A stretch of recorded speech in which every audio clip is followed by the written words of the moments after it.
Good morning, boys and girls. I hope you're all well. I hope you've had a lovely weekend, staying safe, and that you are ready for a new week of guided reading. This week we're going to be looking at a new book, but first let's just remind ourselves of our reading strategies. The ones I really want you to focus on is your eagle eye and your stretchy snakes. Your eagle eye is when you look at a picture in the book to help with the word.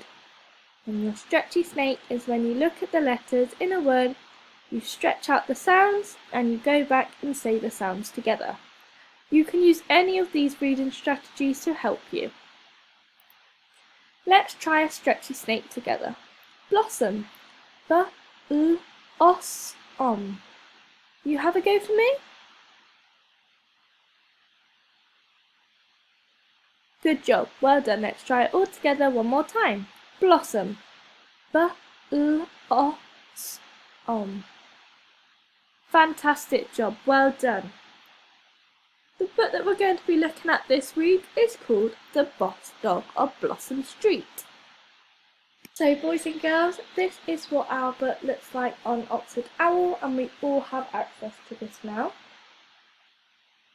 Let's have a read of The Boss Dog of Blossom Street. Chapter 1. Snap was a small black and brown dog.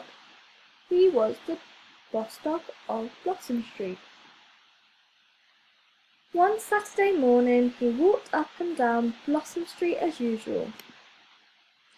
He sniffed all the doorsteps and lampposts. He wagged his tail at all the children who saved scraps for him.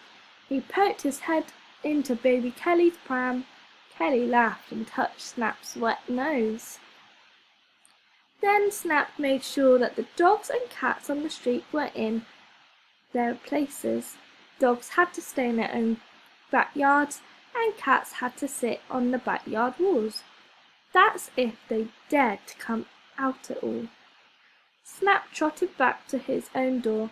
Everything seemed fine on Blossom Street, but everything was not fine. Snap's owners, Ada and Harry, were home. This was odd. They always went to work on Saturday mornings.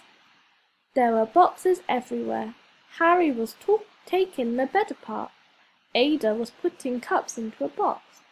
Hello, Snap, she said. As he came in, Snap sniffed the boxes. You'd better have your doggy chunks before the van comes. What van? Snap thought. He soon found out. A big van came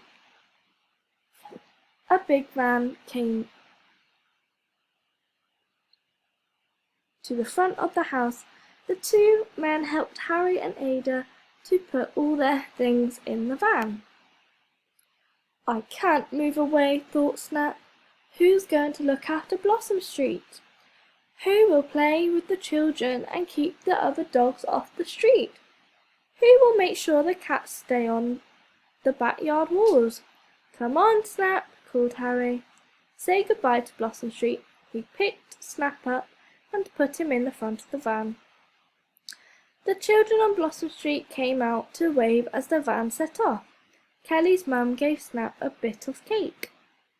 As he looked out the van window, Snap thought, if I move away, how can I do my job? I'm the boss dog of Blossom Street, but I can't stay behind. I can't leave Ada and Harry. Dogs stay with their owners, not like some cats I know. They'll go anywhere for a warm fire. Chapter 2.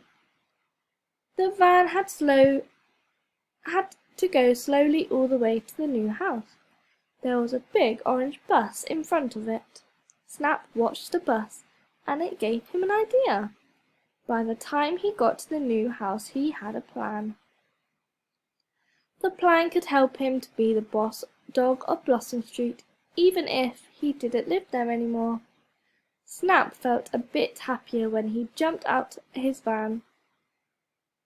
He went to sniff every corner of his new home. The next day was Sunday, and Ada and Harry had to unpack things. The new house had a garden at the back instead of a yard.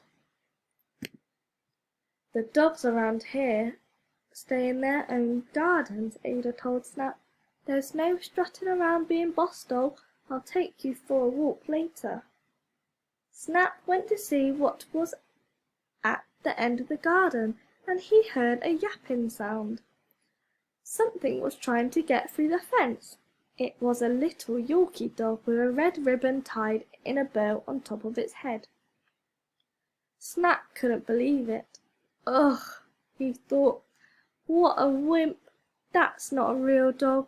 They wouldn't have a dog like that on Blossom Street. He didn't even bother to bark at the little dog.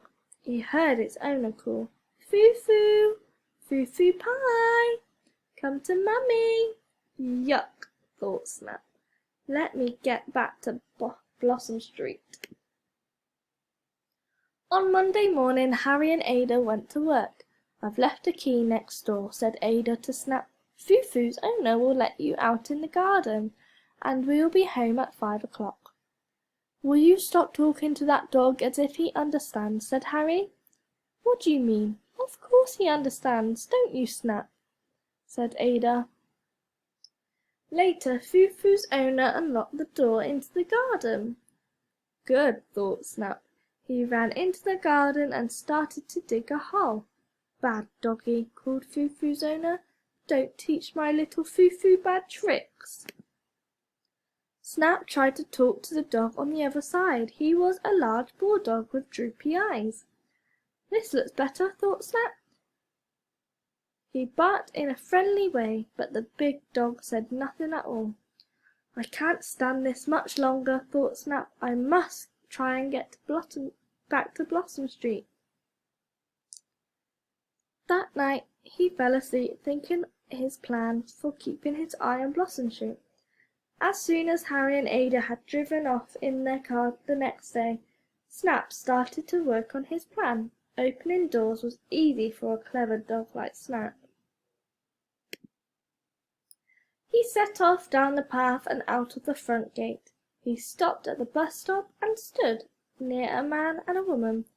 When the big orange bus came, he jumped on behind them so that the bus driver didn't notice him. He sat up at the back and watched out the window.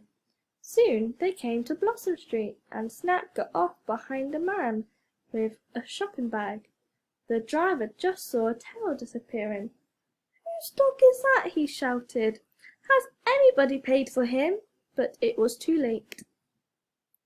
Chapter 3. Snap was already running down Blossom Street. He sniffed all the doorsteps and the lamp-posts. He chased a cat back onto the yard wall. He put his head into Kelly's pram. Kelly laughed so much that her mum looked to see what was happening. "Snap!" she cried in surprise. "What are you doing here?" Snap wagged his tail and looked hungry. "Come inside," said Kelly's mum. "There's some meat left from yesterday. You can eat that." When the children came home from school, they yelled, "Snap! Snap! We thought you'd gone forever." They patted him and hugged him. He played with them until they were called in for tea. "It's 5 o'clock," said Kelly's mum. "I'd better take Snap back to his new house." She went to the door and called, "Snap! Snap!" But Snap was not there. The children looked up and down Blossom Street, but they could not see him. In the end, Kelly's mum set off to Snap's new house. Ada and Harry were glad to see Kelly's mum. "Hello, Irene. It's nice of you to visit us," they said. "I've come about Snap." "Oh, he's here." "Of course he's here," said Ada. "He lives here. He was fast asleep in the kitchen when we come home from. I think he likes his new home." "Then why was he in Blossom Street all day?" "I came to tell you," said Kelly's mum. "Blossom Street? How could he be?" "It must be a dog that looks like him," said Harry. "Oh no, it was Snap all right. Ask the children." "Just come in the other room a minute," Ada whispered. "Snap understands every word, you know." "Rubbish," said Harry. But he went into the other room to hear Ada's plan. "I've got a day off tomorrow," said Ada. I'll pretend to go to work as usual, but I'll hide and see what he does." Next day Ada watched Snap get on the big orange bus. She wanted to laugh. "What a clever dog," she thought. "He does understand." She went to Blossom Street and watched Snap from Kelly's mum's front room.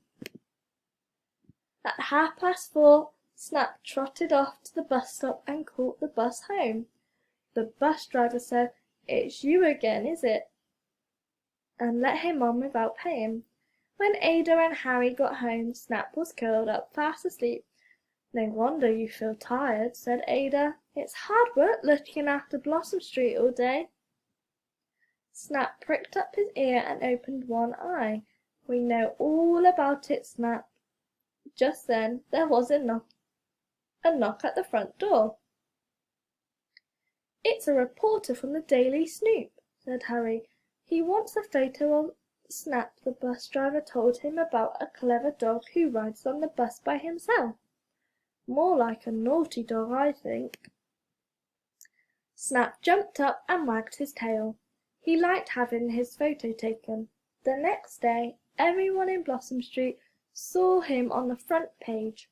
The headline said, "Snap goes by bus." Lots of people came to ride the bus with Snap, so the bus driver made plenty of money. And Snap is still the boss dog of Blossom Street, even though he doesn't live there anymore. Now that I've finished reading the book, go all the way back to the beginning for me and have a go at reading it on your own. If you are struggling, you can rewind the video and listen to me read it, or down here on Oxford Owl you have the audio button where they will read it to you. Now boys and girls, once you've finished reading, you should be onto your Kahoot. You can access Kahoot through Google at kahoot.it or download it from the App Store. Your first quiz pin is 087-13922. Once it is loaded, it will look like this. You have 4 questions and don't forget there's a time limit. To join the game, type in your name and press OK Go. Once you have completed, don't forget to send me or your class teacher a picture of your lovely work. Enjoy and have fun!